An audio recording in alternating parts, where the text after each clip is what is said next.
Gawa tayo ng itlog na maalat. Try ko lang, bumili ako ng yung brown itlog ng Sazu daw. Manipis ang balat. Kaya, be careful kasi madaling mag-crack. First try lang. Ayan, linisan muna nating mabuti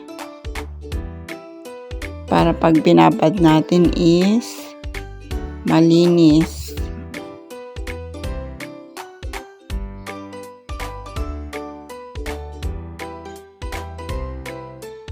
Scotch-Brite, nilinis ay lambitan ko ng Scotch-Brite na yung magaspang para okay siya.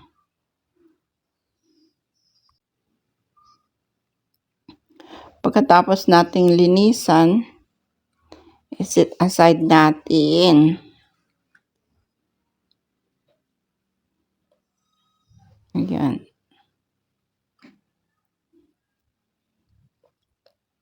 Gawin natin, kuha tayo ng asin, 1/4 yan. Pero, kung ayaw nyo ng masyadong maalat, less nyo siya. Then, sugar, paminta, at laurel. Pakulo muna tayo ng tubig para lusawin yung yung asin. Ayan. Dissolve muna natin sa tubig. Tapos pag nalusaw na, lagyan muna tayo ng sugar. 3 spoon na sugar, brown. Ayan.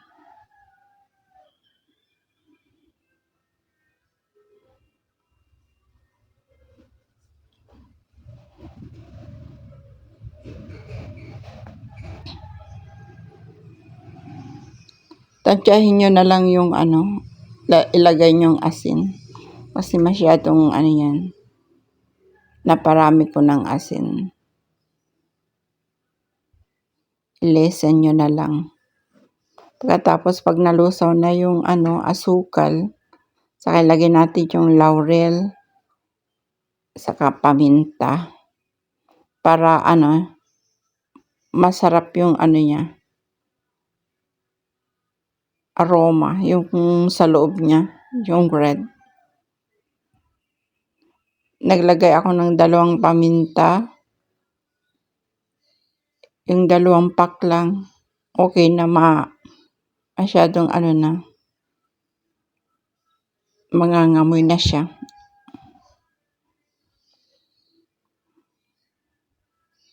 Tapos lagay natin yung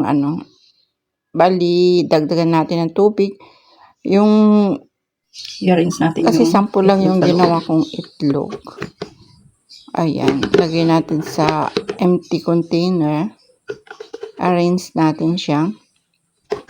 Dahan-dahan baka mag-crack. Ayun. Parang may crack yun. Mas maganda yung itlog ng itik. Tinry ko lang yan kasi. Kaya, okay naman siya, kaya lang ilang dosin? Ay, 12 pieces. Masyadong manipis yung balat niya. Mabilis lang niyang ma-absorb yung May crack yung isa. yung asin. Ito, may crack. May crack. Kaya ginawa ko lang 21 days lang. Ito parang may crack Instead of 25 days. 21 days. Ayan. Parang may crack to.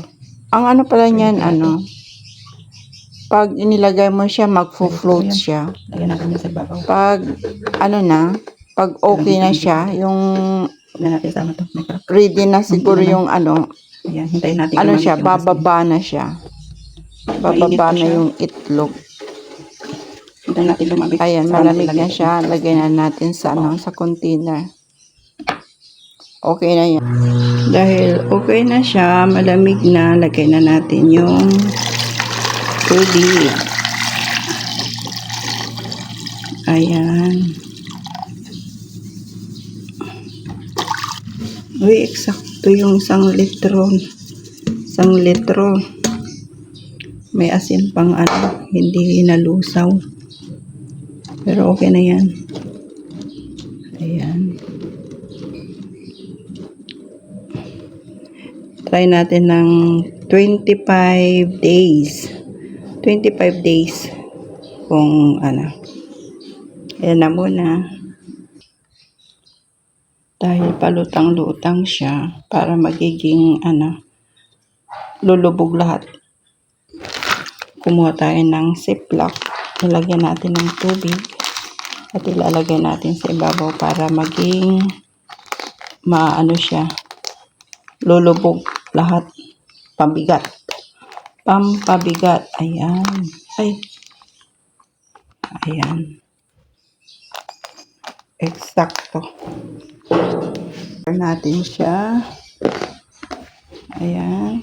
Then, hintayin natin ng 25 days.